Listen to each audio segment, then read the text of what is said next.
Hello, everybody. Welcome to today's webinar on building communities around digital humanities for liberal education. My name is Elizabeth Waraksa. Hope everybody can hear me clearly. I am an alumna of the CLEAR Postdoctoral Fellowship Program. It's my pleasure to be your host today. Before we get started, I would like to let everyone know that this webinar is being recorded. It will be posted on the CLEAR website so that anyone who couldn't be here today can check the recording. So let your colleagues know. If they missed today's program, they can find it on CLEAR's website under News. Joining me in the classroom today, in addition to our speakers, are several NITLE and CLEAR staff members. We will have Joey King, Interim Executive Director of NITLE, with us, as well as Alice Bishop, Rita Van Dynen, and Krista Williford of CLEAR. So on behalf of all of us, I'd like to extend a very warm welcome to the NITLE members and the other members of the liberal arts community who are joining us today. Today's event is the first in a series of webinars on the topic of collaboration that CLEAR and NITLE will be offering this fall. We have a great lineup, so let me quickly lay out today's program. We will be hearing from 4 current and former CLEAR postdoctoral fellows who have been giving a lot of thought to how we can collaborate successfully on digital projects. Through a series of case studies, they will reflect on the specific challenges that require negotiation between the library and the broader campus community in order to build bridges and manage digital projects. Following their presentations, we will have a dedicated question and answer period. Let me take a moment to introduce today's speakers in the order in which they will be speaking. They are Rachel Deblinger, CLEAR Postdoctoral Fellow and Digital Humanities Specialist at the University of California, Santa Cruz. Emily McGinn, CLEAR Postdoctoral Fellow in Digital Humanities at Lafayette College. Charlotte Nunes, Mellon Postdoctoral Fellow in Digital Scholarship at Southwestern University. And Alicia, CLEAR Postdoctoral Fellow in Digital Liberal Arts at Middlebury College. We're so pleased that Rachel, Emily, Charlotte, and Alicia have agreed to share with us their tales from the library basement, doing digital humanities in college and university libraries. So without further ado, I give you our first speaker, Rachel Deblinger. Take it away, Rachel. Hey, hi everybody.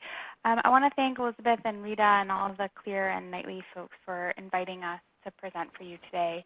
It's especially exciting for me coming from a research university to really talk to a liberal arts community and think about ways that issues of collaboration are overlapping and the same.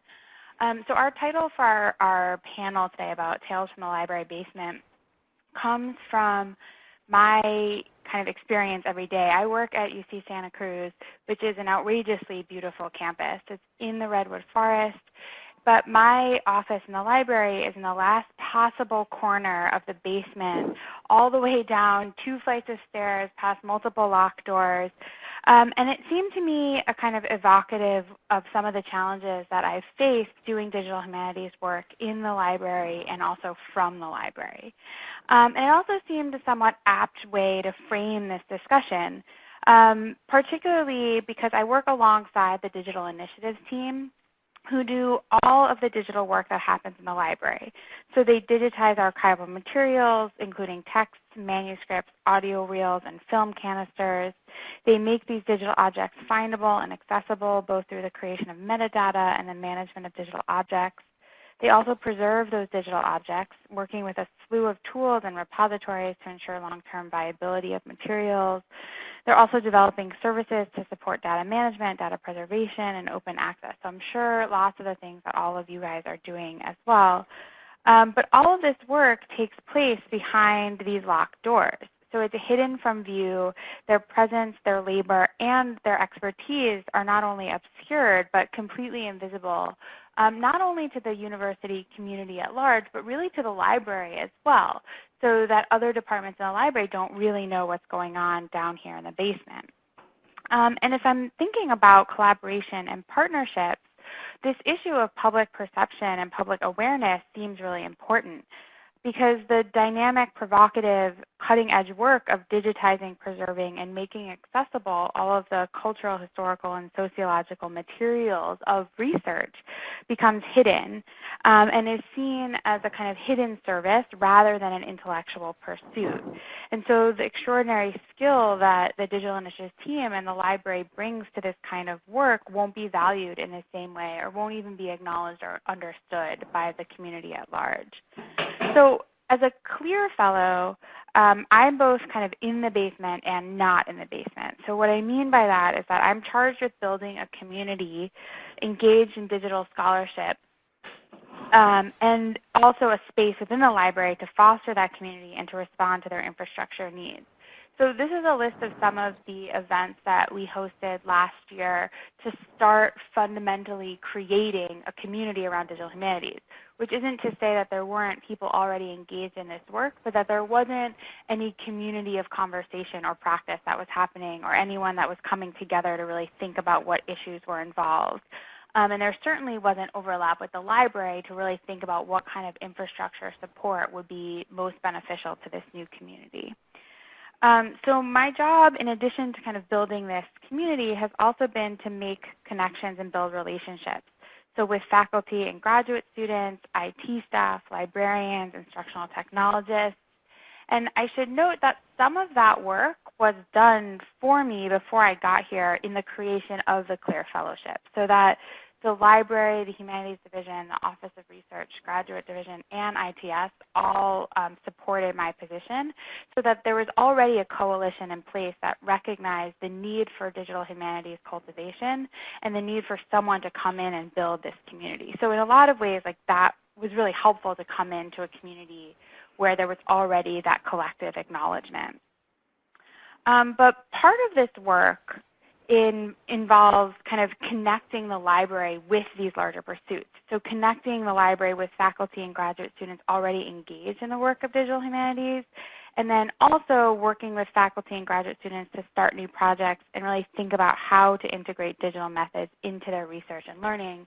And one of the things I learned in my first year last year was that people really had no idea what was going on in the library. So when I told them that there were people who could help them with their data management or who could give them advice about digitization, things that were already going on, it was really well supported. So even just thinking about collaboration, not as new services, but as outreach around services that are already going on was really valuable.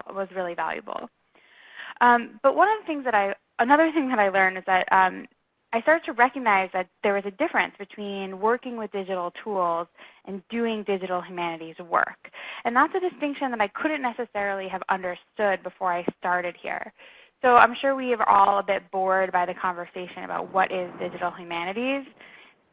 But for me, I really started to think about like what is digital humanities, not as a way to put limits or borders around the community, but as a way to understand where meaning was coming from for people working on these kinds of projects and what kinds of motivations inspired people to get involved in this kind of work. And so I see part of my job this year as really sorting out the differences of those boundaries. And again, not as a way of setting up fences, but really to make meaningful collaboration so that faculty members, graduate students, librarians, IT staff, campus administrators, so that everybody feels like they have intellectual investment in these projects. And that's coming from very different places and very different understandings of what kind of work people do. So to kind of parse that out a little bit more, I'm going to offer two examples that I'm working on. One of them is created in the library, and one of them is led by a faculty member in the history department. Both of these examples are Omeka-based, but I think the takeaways are not at all related to Omeka and can really be applied to any method of digital scholarship. So the first project is called the Omeka Curators Dashboard. I really have nothing to do with the development of the dashboard, but I can talk a little bit more about that. The Digital Initiatives team in the library has been developing a suite of plugins for Omeka, which is called the Omeka Curators Dashboard. And these plugins respond to a lot of the functionality problems that Omeka and the Omeka community has faced. So these plugins allow users to pull content from Flickr and YouTube, to make batch changes to metadata, connect their collections in various repositories and DAMs for easy integration with institutional collections. And the project is sponsored by an IMLS grant, actually the second IMLS grant the UCSC Library has received to work with Omeka. So we've really been building up an expertise around Omeka. And the Digital Initiatives team, again, has worked with special collections to create new exhibits that showcase these plugins.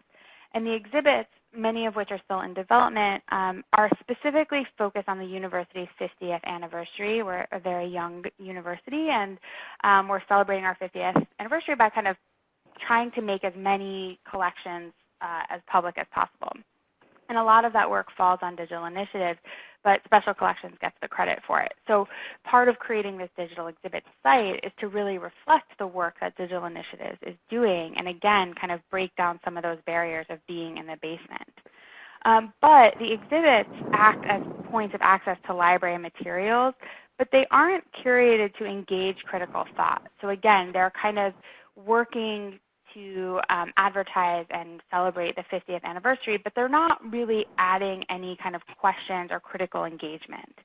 And so for me, this kind of work isn't necessarily the work of digital humanities, but certainly important and valuable digital tool work. And I make this distinction, again, not because one is more important than the other, but because I think this project serves a very different purpose than some of the digital humanities work, and certainly the example that I'll show you next. And it reflects different motivations. And I wanted to highlight that here because this project has library staff time dedicated to it, including a full-time developer, and that it's a priority for the library. And it's also been a success ranked not by the community, not by the university engagement with this project, but by the number of downloads of the YouTube plugin and other things like that. So recently, this is just another example of the exhibits, but recently the library has launched a pilot project that will develop Emeka Instances for faculty focused on research, pedagogy, and public scholarship, which is really exciting because up until this point, the development and the work in Omeka in the library has really been focused on the library, special collections, and the community of librarians and Omeka users around the country and around the world, but not really on researchers or on the needs of the faculty on the campus or of the students.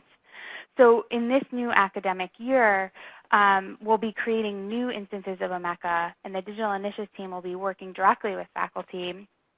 And these Omeka instances will showcase how the grant-funded plugins work, but also allow us to develop a workflow and assess what kind of scale the library could support for more research projects that are going on around the campus.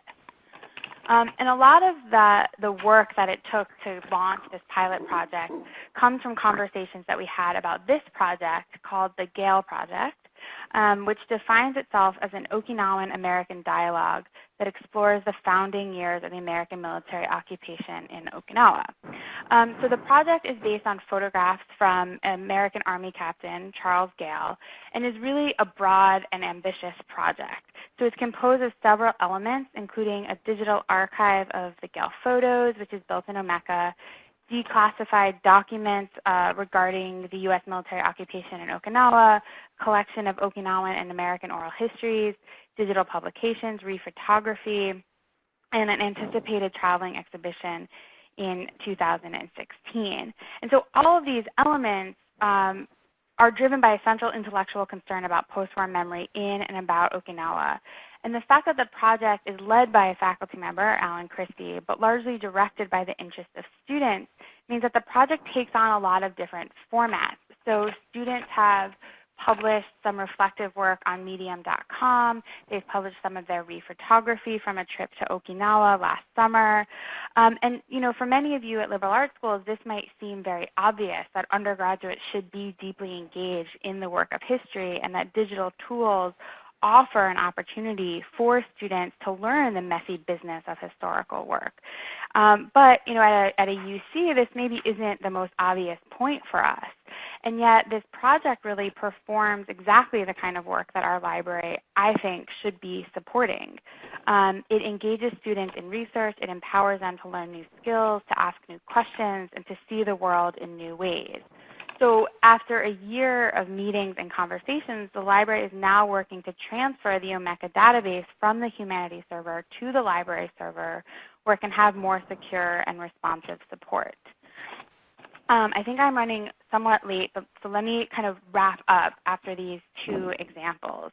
The new steps that the library is taking to support this kind of work reflects the intention of the library to reimagine what kinds of research support we can offer, and at the same time, the commitment of the Digital Initiatives team to engage in the messy work of faculty research, so that we're kind of turning the expertise that the Digital Initiatives team and the people working digitally in the library had developed for library collections and for the library community towards the larger community of researchers, students, and instructors.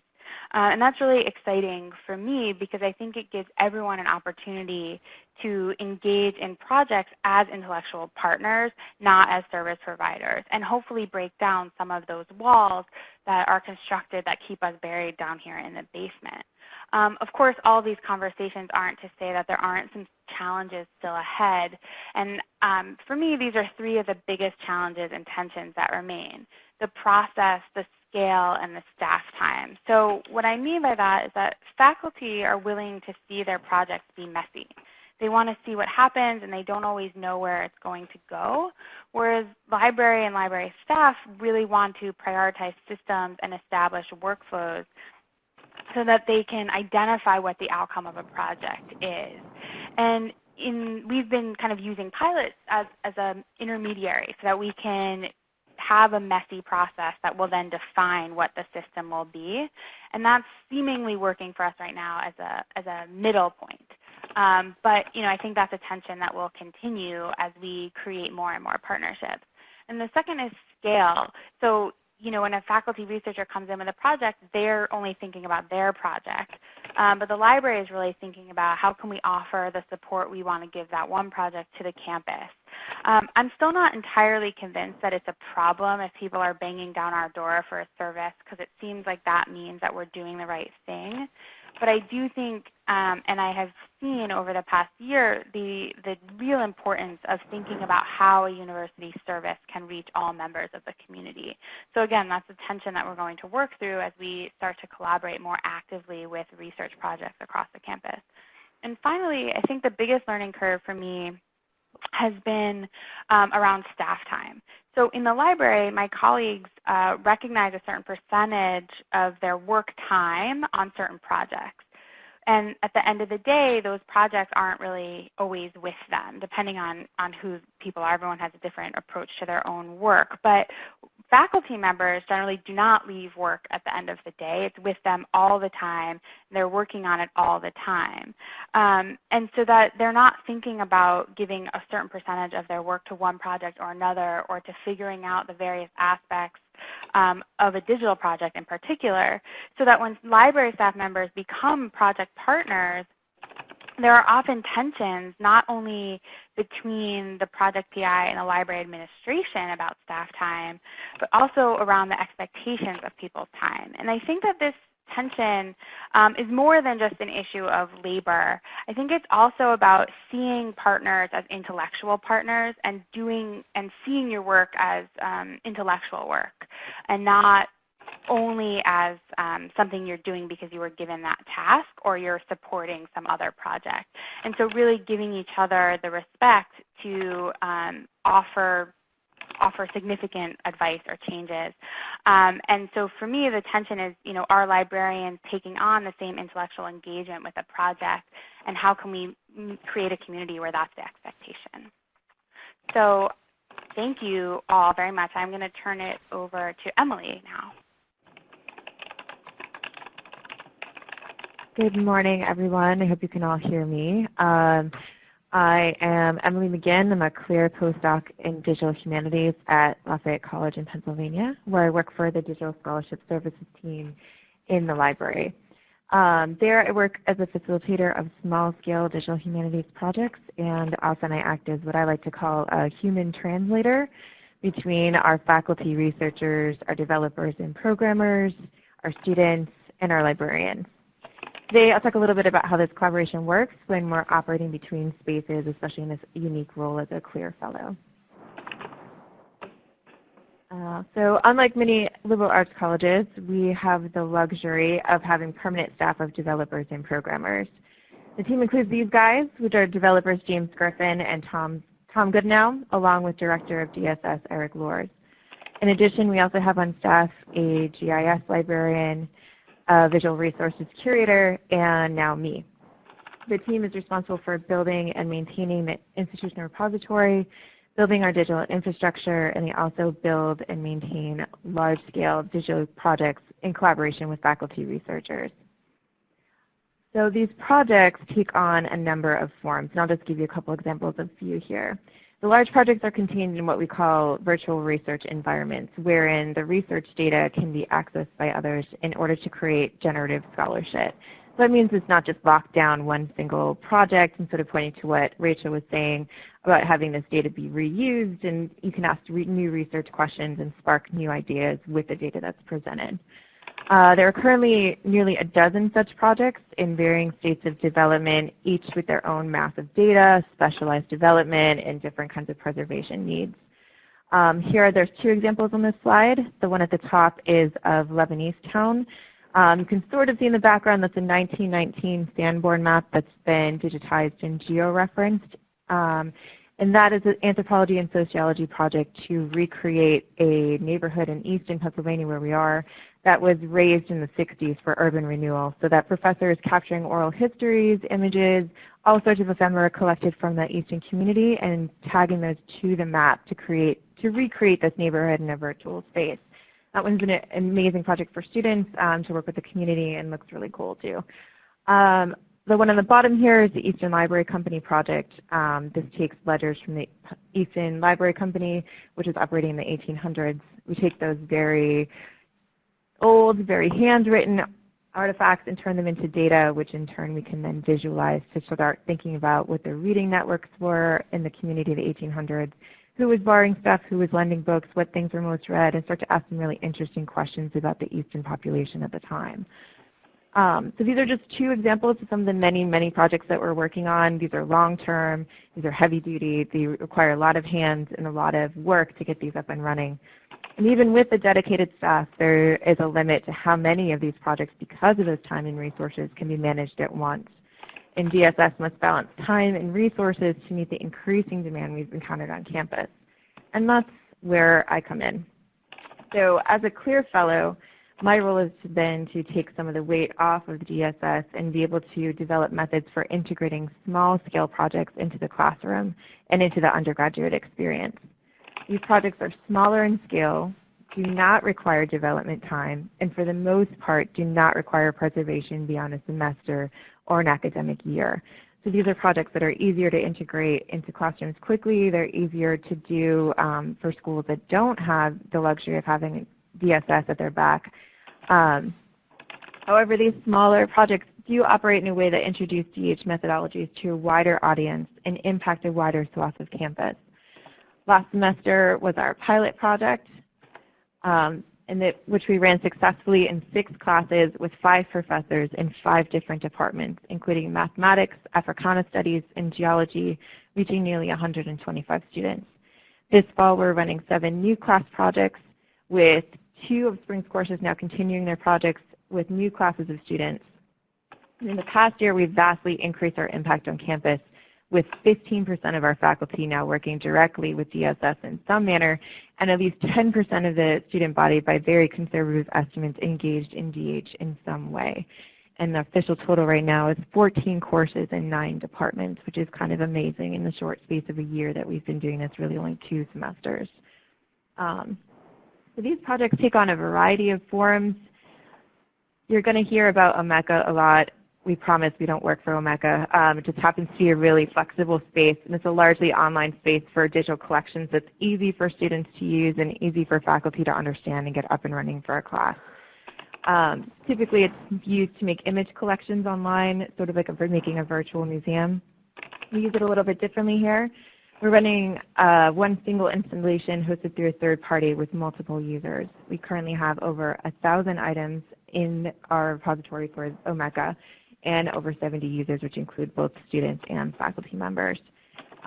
Here on screen right now, you have an example of sort of the traditional use of Mecca. This is a religious studies class that asks the students to examine religious iconography and create a virtual museum exhibit of what those things are, and thinking about museum creation as a narrative. So here's one looking at different versions of the Madonna and Child, and their final project would be to discuss why they picked these particular images and how they went together. So Mecca was a perfect space for this.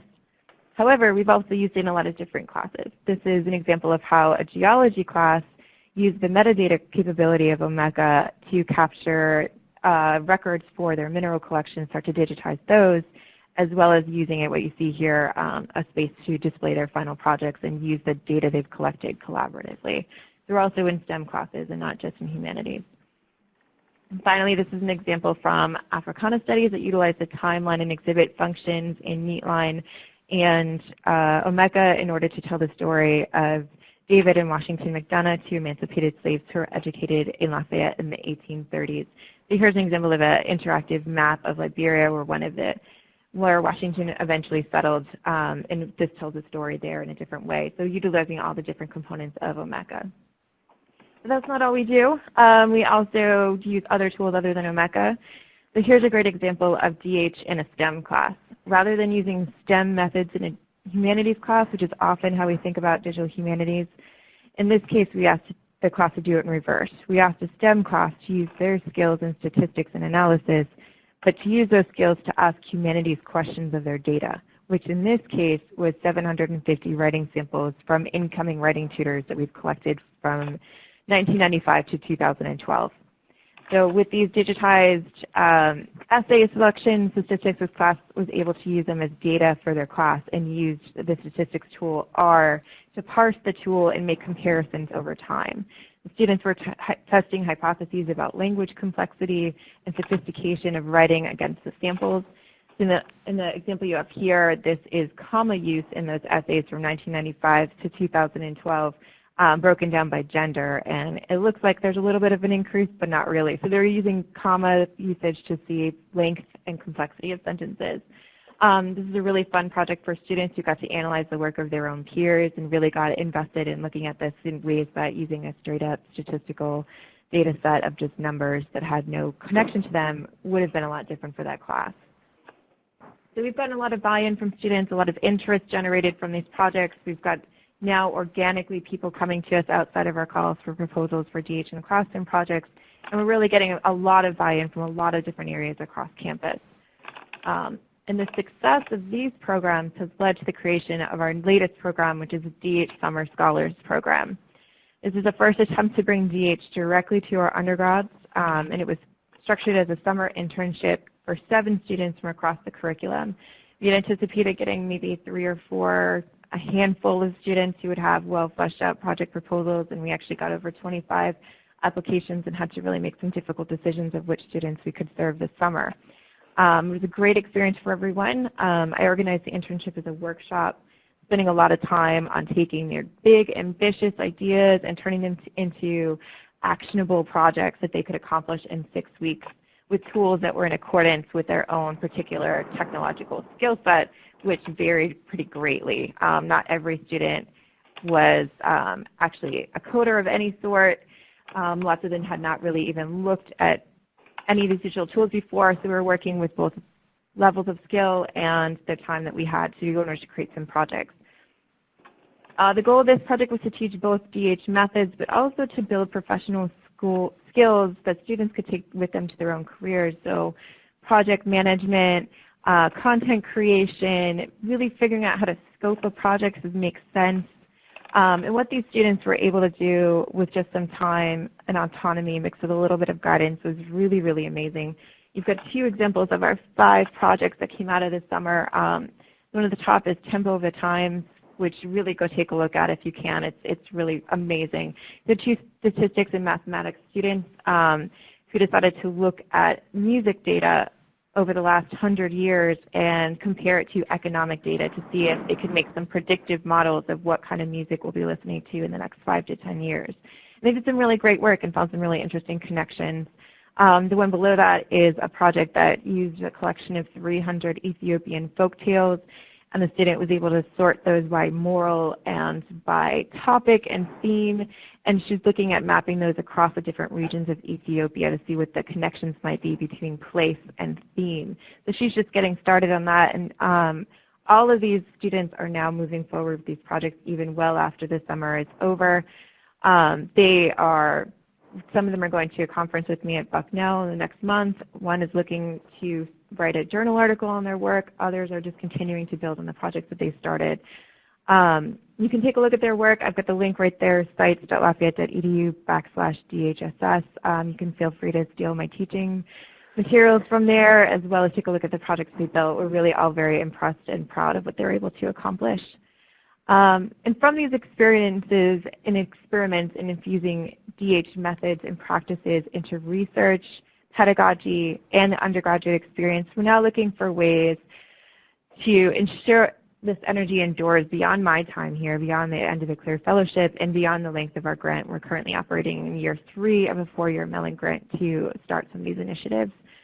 So what we're looking to next is to start creating some more opportunities for student-developed projects to strengthen our researcher autonomy and to integrate more fully into the curriculum in a permanent way.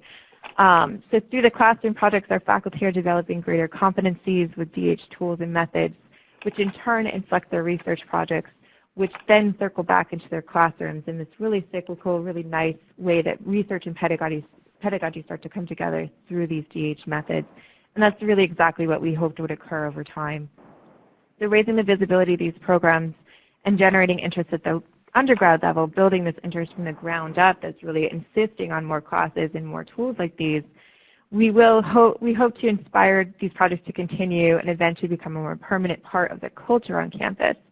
We're now exploring possibilities for integrating DH into the curriculum, and we're looking forward to the long-term goal of creating a DH certificate for undergraduates, which would really be amazing, especially at a liberal arts college. So we're hoping that's on the latest horizon, and we're working towards that in the next year or so.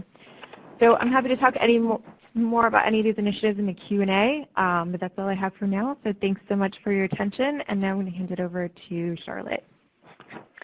Thanks, Emily. I hope everybody can hear me okay. Just put a note in the chat box if the sound's not working.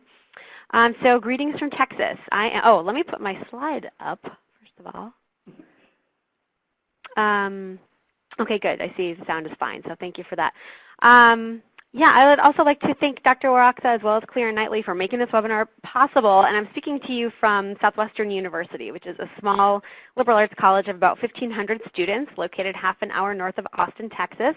I work in the Department of Research and Digital Scholarship in the library. And I, too, will be talking about Mecca. My experience is using Mecca as a digital humanities hinge to bring humanities students and faculty together with library and special collections staff. I think most of you are probably quite familiar with Mecca. It's a free open source digital exhibition software. You can download it to your own server if you want. You can do third-party hosting, as Emily discussed, and you can also go with a paid subscription where Mecca hosts your collections. And that's what we're doing here at Southwestern, which allows us to bypass security and hosting issues, though it does limit customization possibilities. So I, like many other CLEAR fellows and digital humanities, digital scholarship postdocs, am in the sometimes prickly position of proselytizing about DH methods to apprehensive or resistant faculty. And coming up on the second year of my postdoc, I can say that Mecca has allowed me to make some really effective inroads with faculty. So I'm going to quickly introduce a few of these projects and then zero in on one as a case study and consider some of the factors behind its success.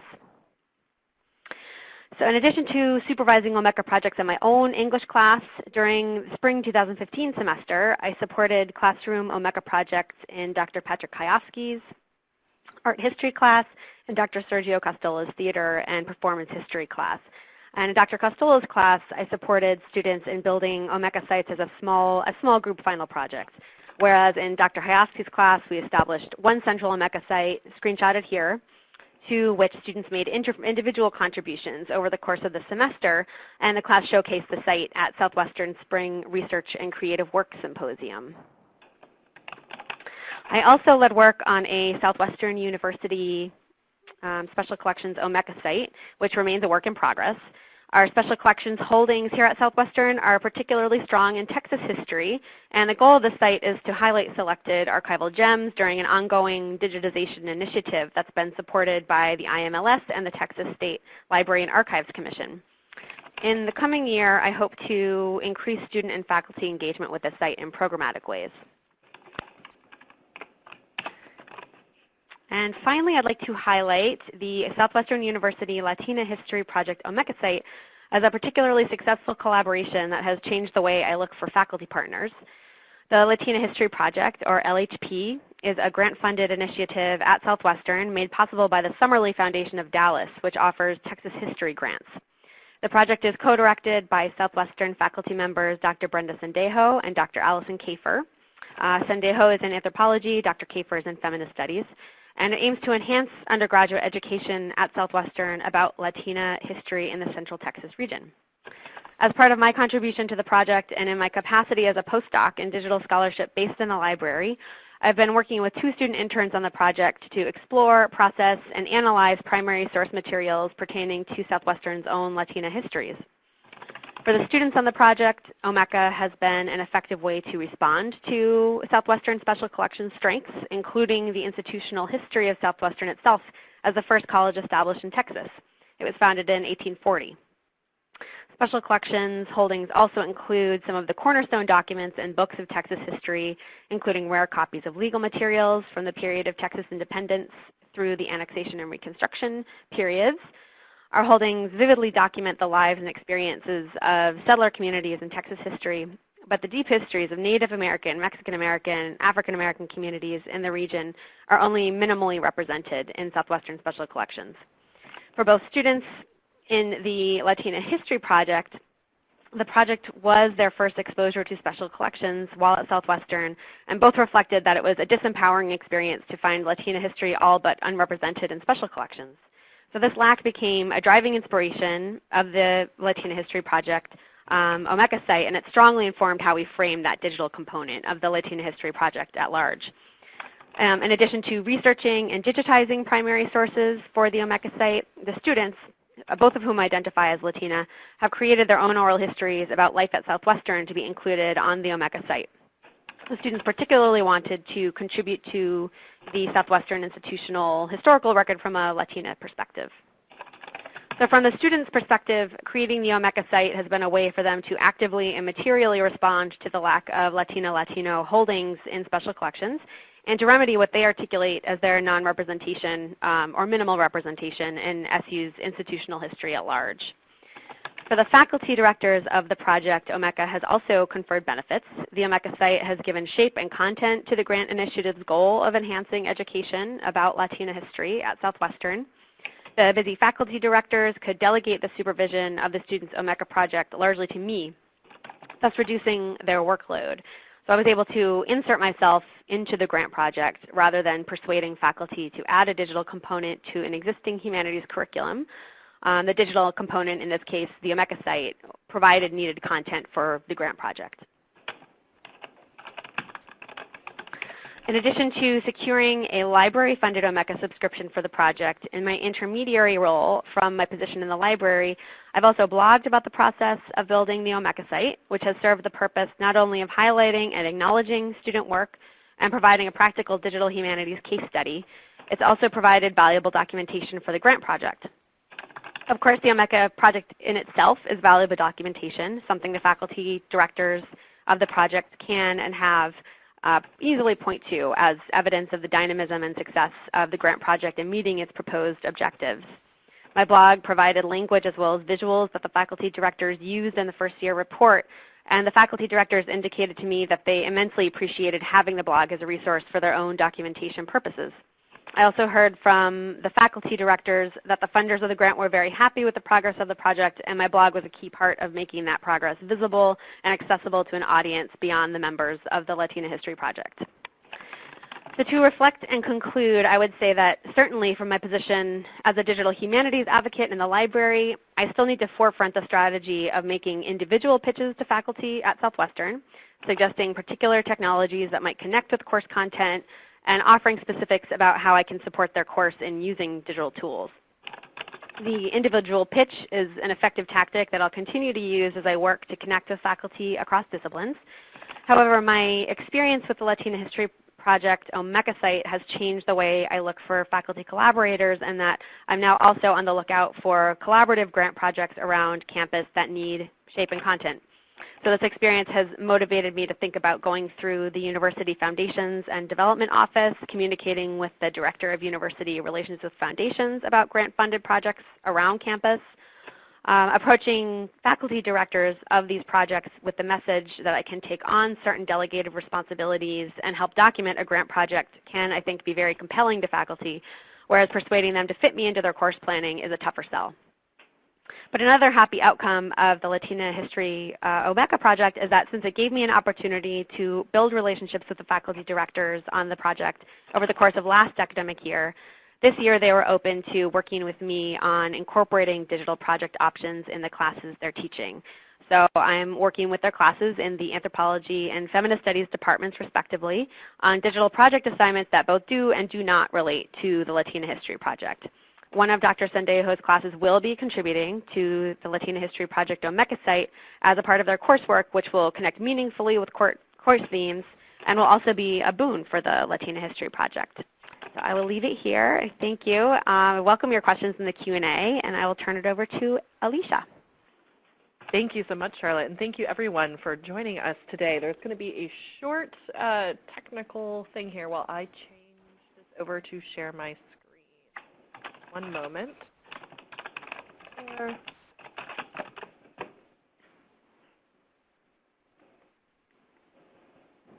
Okay, can everyone see the screen? And actually, now I have to exit it to see the chat room.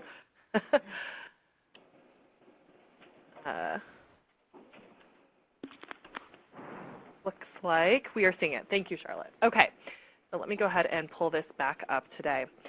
Okay, so my office isn't in a basement. It's on the main floor of a beautiful, relatively new library positioned at the end of a row of research librarians and academic technologists' offices. It faces Emma Willard's historic brick house. And here, this is sort of views from my office, which you can see Vermont's main two seasons, which are green and white, I've found. And so again, it faces Emma Willard's historic brick house, which is sort of the view as a daily reminder of a woman who thought innovatively about technology and pedagogy in the 19th century. She was one of the first people to teach geography with maps, actually. It's now the admissions office at Middlebury College, where I am a clear DLF postdoc in the digital liberal arts.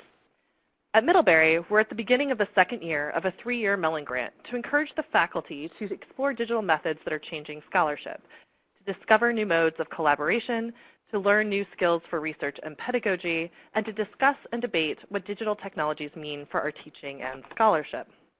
In our first year, we funded 29 digital projects ranging from interactive art installations to digitization and archival projects to digital mapping with drones. We've also funded 23 undergraduate research assistants who contributed their time and expertise to these projects, and I'll talk more about that a little bit later. So I've given a very brief overview of what we're doing as an initiative, but now I want to turn to a few more personal reflections, specifically about the role of clear postdocs and similar positions in both challenging current cultures of research and in creating cultures of collaboration. The model of research in humanities departments is most frequently individual monographic research. In libraries, the service model still dominates, and what digital humanities often calls for is true collaboration between participants, something neither of these models is fully prepared to do or reward. Enter the clear postdoc. So at Middlebury, I'm a full voting member of the faculty, but I don't teach, and I have no academic departmental affiliation. I also don't have an MLIS degree. I don't work shifts at the reference desk. I do conduct academic research in my field, but I'm also listed as Level 1 tech support on our web help desk ticketing system for Mecca and other DHE platforms I've helped introduce on campus. I, like my colleagues on the panel today, have this strange positionality that I'm always trying to negotiate. At the same time, I realize that the otherness of my position and positions like it allow for new and creative linkages and disruptions in the institutional infrastructure. At a small liberal arts college where teaching is incredibly important, my postdoc is a non-teaching postdoc. It's not really a research postdoc either. Instead, it's framed as a kind of combined administrative and research position, which contractually splits my work into 70% DLA work and 30% research time. This separation of my work and work I do for others is formally established in my contract, but it is also reinforced in academic cultures, in tenure and review processes that continue to value single-authored texts, in DH projects which erase staff, undergraduate, and graduate student labor, paid or otherwise, and in universities where teaching is considered an obligation rather than an intellectual contribution. So there are at least two major issues here, and the first is that different kinds of work are valued differently in the academy, and I think this is something we all know, but we don't talk about enough, and Rachel was sort of talking about this a little bit as well. And the second related issue is that only some kinds of work are acknowledged and credited. And I'm thinking specifically here in the context of digital research and projects, but I think it's a much larger issue. So for instance, technical support is very rarely credited in a lot of digital projects. So I realize that it would be both impractical and likely impossible to record every moment of potential contribution to a project. And I really am thinking about collaboration very broadly here. A good friend of mine always cautions her writing students that their acknowledgments pages should not read like Oscar speeches. And I think we probably also would not want to see that on sort of a DH project about page. At the same time, I think that digital initiatives are uniquely positioned to start, or in some institutions continue, or push forward these conversations and make this work more transparent. A real cultural shift is needed to reflect the multivalent work that goes into any digital project. And I'm just going to mention here a few small steps we're taking at Middlebury to foster what I'm calling right now a culture of collaboration. So one of our main goals at the DLA has been to encourage collaborative research between especially humanities faculty and undergraduates. This model is much more common, of course, in the sciences, but here at Middlebury, it's quite new to the humanities. We believe that students become resourceful, independent thinkers by collaborating on faculty research where their mentors are themselves learning new methods.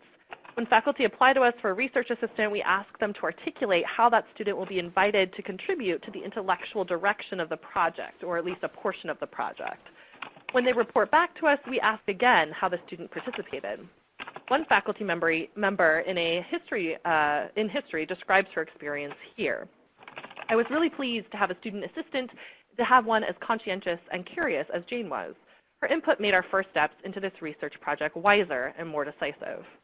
So there's still quite a lot of work for us to do here at Middlebury in terms of facilitating these kinds of student-faculty collaborations, but the value they've added already to the research projects we've seen is really undeniable, and it's definitely one of our main goals in sort of moving forward with this initiative. Second, clear postdocs are often well-placed to make new connections between the library, academic departments, and IT. In my case, I was able to use my newness to the institution and my experience working with library and technical staff to introduce a locally hosted and supported version of Mecca on our campus. This was not without its hiccups, as you can imagine, but working through the challenges of sometimes competing agendas, timelines, and missions has really helped to strengthen the ties between the DLA initiative and our IT team. And I should say also that our IT, they call it ITS here, has really been working on a new vision, a new sort of mission for their entire organization, so that it's not just sort of a responsive organization, but one that's proactive, that's working with to create strategies with sort of key stakeholders on campus and faculty members as well, so they can help to consult and build things and not just sort of fix what's been broken. So one of our next collaborations is working through a process for helping faculty create and maintain databases. Finally, in the spring of last year, I started a Lunchtime Series that offered a behind-the-scenes look at the collaborative work behind digital projects in Middlebury. During these informal sessions, faculty, staff, and students talk about the successes and challenges of doing digital work. The lunches have become increasingly popular and do a lot of great work, I think, towards both demystifying the process of creating new digital projects and making visible the collaborative work behind those projects. You can see here one of our research assistants and with her faculty mentor sort of observing in the background, talking about a scalar book that she had put together that's a part of the larger project that the faculty member is doing in Scalar. So I want to conclude by stepping back a little bit here and thinking about the role of these new alternative academic or alt-ac positions within our libraries and academic institutions. As alt-ac positions in general increase and become increasingly visible, It is my hope that some of these issues may decrease over time, but I also think that it's our responsibility as a diverse community of practitioners that includes programmers, librarians, developers, instructional technologists, artists, teachers, and students. It's our responsibility as participants in this community to better express and formally express how much we value each other's contributions to collaborative work. The CLEAR postdoc fellowship program is helping, I think, to articulate the value of interdenominational work, but it's really only one small piece in the much larger institutional puzzle. So I leave you today with a question that might also be thought of as a challenge. What one thing can you do this month to formalize how your department values collaborative work? And I'd like to end there, and if there are questions, we are happy to take them, I know, in the chat room, and this might be actually the place where I turn this over to Elizabeth. Yes, yeah, absolutely. Thank you, Alicia, and thank you everybody for sharing these case studies from your work as fellows. We are now in our official Q&A period. We have about 11 minutes left till we hit the top of the hour, so please feel free to type your questions, as Rita and Alice have said, right into the chat room. Our speakers will answer them out loud by chat as the questions come in.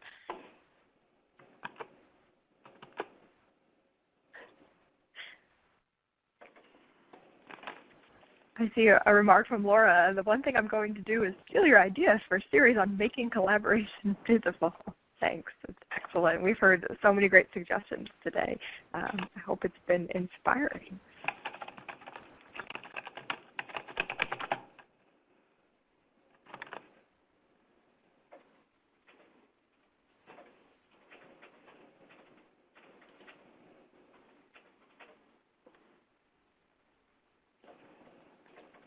I wonder if while we're waiting for additional questions to be formulated, if any of our speakers might like to talk about challenges they faced or things that didn't pan out, things they've tried during their fellowships to encourage collaboration that maybe hit a roadblock somewhere. We've all had such positive stories to tell, but it would be all right if you'd like to say a little bit about the flip side.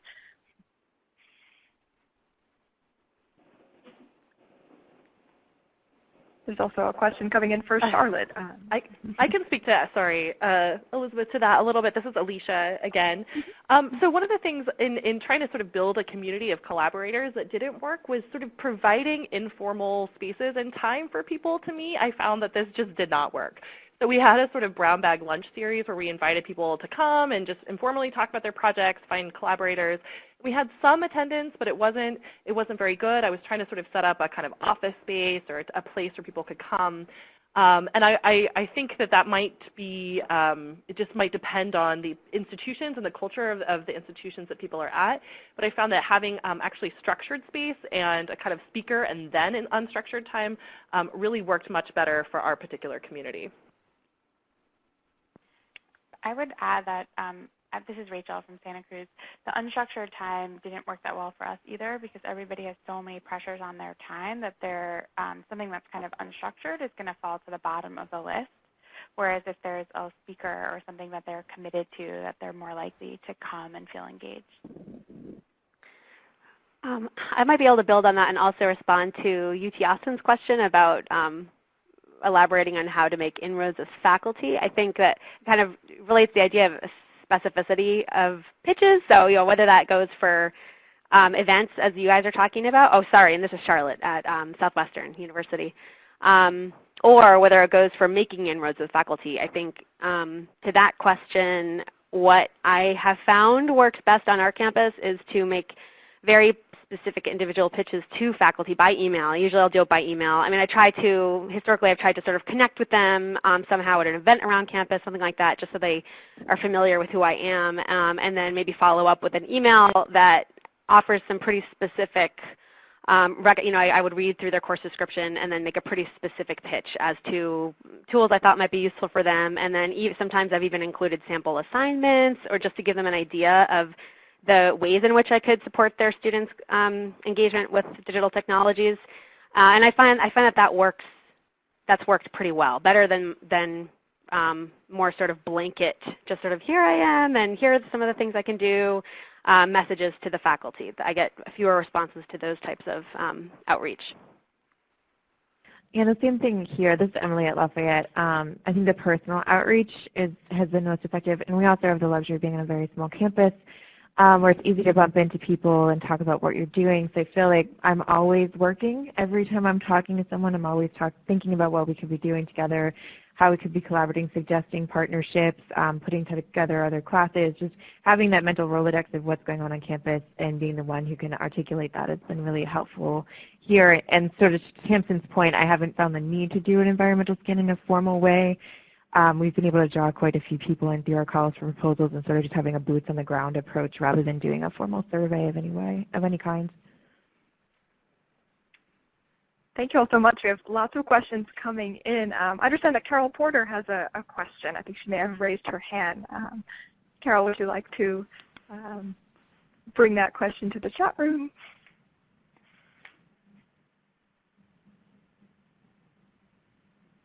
Carol, if your question is the one about other platforms other than Mecca, I would say I've done work in Scalar, and I know Alicia mentioned a Scalar project that she's worked on. When I came to Santa Cruz, the library has already had many years of expertise and development in Omeka, so it makes sense for the library service to focus on Omeka. But when I work and meet with faculty one-on-one, Omeka is not always the first platform that I would recommend. I talk to them first about what the goals of their project are and try to figure out what the right platform is for the goals. So I worked with an instructor who wanted to have her students curate some digital objects but not images. She wanted them to work with videos. And it seemed like importing YouTube videos into Mecca, while possible, would be more complicated than necessary. And what she really wanted them to do was to create a narrative that integrated the YouTube videos.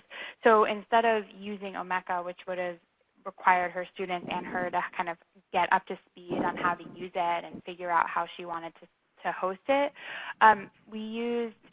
she used, and I helped her create the assignment, Google web pages, because our campus is a Google campus and all the students had access to it, so there wasn't any kind of issue about who would have access to what or how they would have access to it. And the assignment worked out really well, and it was a very simple and straightforward platform that responded to her goals specifically. So yeah, I would say that it's not necessarily about the platform, more about figuring out what tool is going to help someone get to the goals they want to get to. Had a couple other great questions come in as well about conversations with between postdocs, fellows, and library staff, and also how to scale a project to be campus-wide.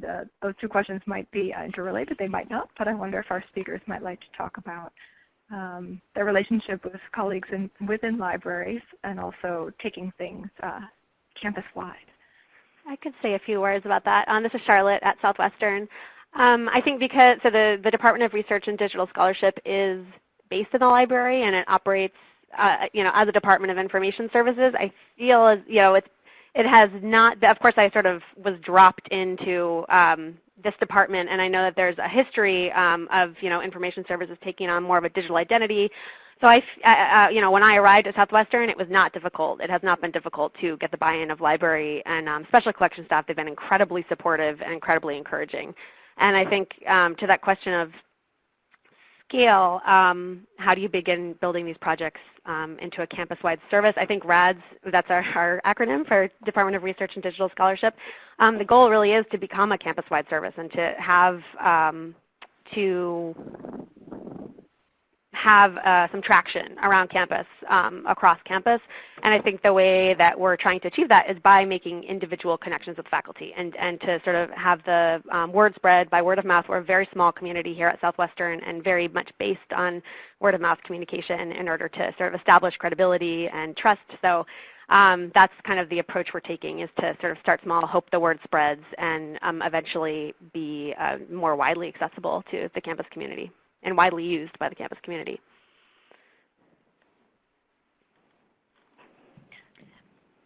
I think for me, this is Emily at Lafayette. I mean, not just because they're listening, but our library is amazing and the librarian staff here is tremendous, and everybody has expressed a lot of interest in what's going on here and really excited by the energy, and we try to work as closely with them as possible, and we're hoping to start talking a little bit more about these kind of tools and methods as maybe potentially a module in information and literacy training, and hopefully integrate them more into the day-to-day of what's going on with ours so it doesn't seem so split between DSS and research and instruction and all these other factions that you would normally find in a library. So we're doing a pretty good job of bringing all those pieces together here. I'd also love to hear from our speakers some thoughts on Willamette University's question, which is what level of students are you normally working with? I suppose you can understand level in a number of different ways, but apart from undergraduates, are you seeing distinctions even among the classes you work with? This is Alicia from Middlebury College again. So I work primarily at the undergraduate college. Middlebury also has a graduate school out in Monterey, but I'm really focused here at the undergraduate college. And so we work entirely with undergraduate students here. And in terms of level, I mean, we're working, if we're talking grades, sophomore to seniors, but in terms of level of sort of technical expertise or even content expertise, it really, really varies from project to project. We have a digital media tutor program here in the library that's overseen by somebody in our academic technology group. And they generally help faculty and students actually do things like start WordPress sites, or they help them with sort of the Adobe suite and so on. So some of those students have then also picked up some digital humanities technology experience. I'll be working with some, they've been writing help guides for us, and I'll be working with sort of co-teaching some workshops with some this fall. But it's really quite varied, and we are very open to sort of students and faculty with limited skills who are interested in learning more. And this is Emily at Lafayette. I've worked with every level of students. So those kids in my summer project were anything from a freshman to a junior. The classes have ranged from 101s to 400 level or capstone level classes. And really there's been levels of engagement with all of those levels of students. Sometimes there's a different range. For instance, in the summer class, there's a range of skills. Some were very adept and some weren't, but that's okay, and we found ways to scale them both ways. But we haven't found that there's been a necessity to only do upper-level classes, and there's ways to address intro-level classes, too, that work just fine. So we've been working with as wide an array of students as we have here on campus. Yeah, we too, oh, sorry. No, go for it. Okay, this is Charlotte, Southwestern. We also work with a whole range of students. So, you know, we're an undergraduate institution, so first years through seniors, and in the sort of classrooms, faculty who I've supported, I've worked with a variety of, you know, everyone from first years to seniors. And we also do work with what we call student workers here. So the students on the Latina History Project to sort of serve an intern function, they are paid from the grant. And also I supervise student workers in special collections working on the Mecca site in special collections. So at Southwestern, yeah, we're lucky to sort of get to work with students both in classroom settings and also in sort of much more sort of project management oriented capacities also. Yeah, this is Rachel at Santa Cruz. So obviously it's a little bit different because I work a lot with graduate students, particularly in the community building aspects of what I've been doing. I've been trying really hard to build a community of graduate students because I think they do a lot of the work communicating with faculty and introducing faculty to different kinds of project possibilities, particularly in the classroom. So if they're working as TAs, they might introduce a new possible assignment to the faculty member that they're TAing for. So working with graduate students has been really valuable in that way. But working with undergrads has been largely through faculty projects, so less kind of in the structured way that you guys have engagement with undergrads through the library. My work in the library has not been connected with undergrads, but the Gale Project, which I showed you, is driven by undergraduates. And so they come, and I've been meeting with them and working with them. And it's really just self-driven and self-motivated without the kind of formal process. Thank you all so much for bringing in your questions and taking questions. I know we're running over the 1 o'clock hour. If our speakers have another couple minutes, we can address one or two more. But a reminder for those who have to leave the room that this webinar was recorded and will be posted on the CLEAR website. There will be 2 further also Clear Nightly webinars, so please stay tuned for announcements about those.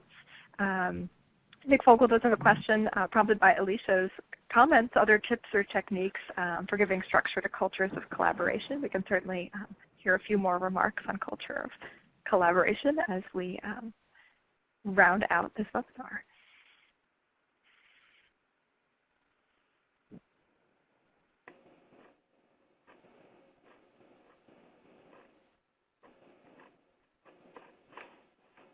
Well, hi, this is Rachel again. I would say one thing I would point you to is, and I know Brian posted a link already in the chat room, but the formalized kind of document of collaboration that there's both one for faculty and for researchers, but there's also a student collaboration model that I can probably find a link and send around. So using the text of how to create collaboration and how to document collaboration as a starting point for talking about what collaboration is, I think has been really successful and is a really good model.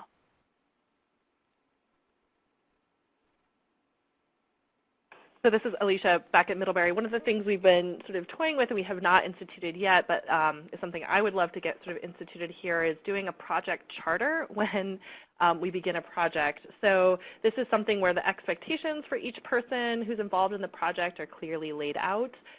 They're sort of negotiated. I know a number of digital humanities projects and others just, it's sort of basic project management as well to have a charter. And it's been, so far, we've had kind of more, a little less formal involvement, I think, in some of the projects. We've been trying to support them in a grassroots way. But I think that, again, a project charter, especially when multiple divisions on campus are involved, is something that we're really looking into.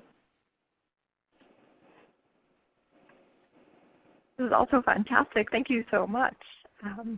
And thanks everyone again for the vigorous questions and responses and suggestions and links in the chat room. We're going to close our webinar classroom now. It's 1:05, and I'd like to thank Rachel, Emily, Charlotte, and Alicia one more time for speaking with us today. And remind everyone to stay tuned for our future Clear Nightly webinars. Thanks everybody very, very much. And see you soon. Okay, thank you.